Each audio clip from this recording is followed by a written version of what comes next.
Ce que j'ai voulu raconter, c'est la vie d'une petite fille, d'une préadolescente, d'une adolescente et d'une jeune fille, un peu, voilà, au travers de tous ces événements, voilà, les événements personnels et les autres, et comment tout ça s'imbrique.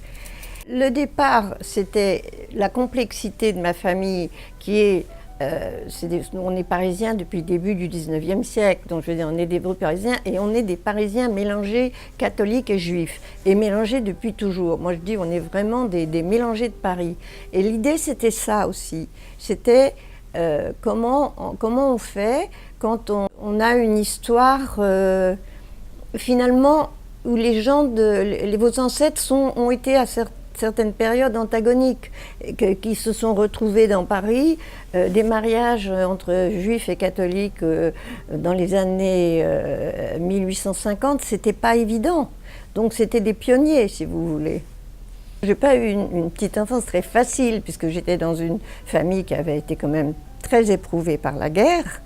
Un grand-père déporté, un frère qui était mort 2 ans avant ma naissance, donc moi j'étais un peu là en lot de consolation, voilà, et puis de la solitude parce que mes sœurs étaient beaucoup plus grandes que moi et qu'elles vivaient leur vie, mais que indépendamment de tout ça, il y avait un chemin à soi du plaisir, où finalement ce plaisir ne dépend pas des autres, si j'ose dire, mais justement du monde qui vous entoure. Il y avait je sais pas comment, à l'époque on disait une bonne, qui s'appelait Micheline, que j'adorais, et qui allait danser le samedi soir. Alors elle s'habillait pour aller danser, elle mettait des talons hauts, elle se mettait du rouge à lèvres, elle avait tout ça. Et puis moi, pour moi, Micheline, mais c'était mon héroïne. Je veux dire, je pensais qu'elle était bien plus intéressante que toutes les bonnes femmes de la famille, toutes chic, toutes comme vous voulez. Micheline, c'était la vraie vie.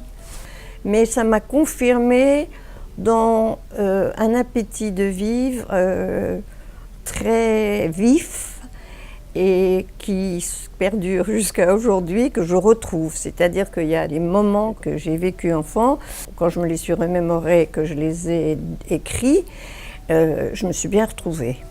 Et d'une certaine façon, je vais vous dire, ce regard, il ne change pas. Et on a toujours le même.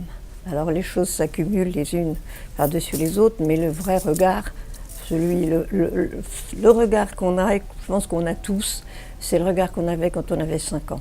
Après ça s'enrichit, ou ça s'appesantit, ou ça s'alourdit, ou ça s'obscurcit, mais ce regard, c'est le même.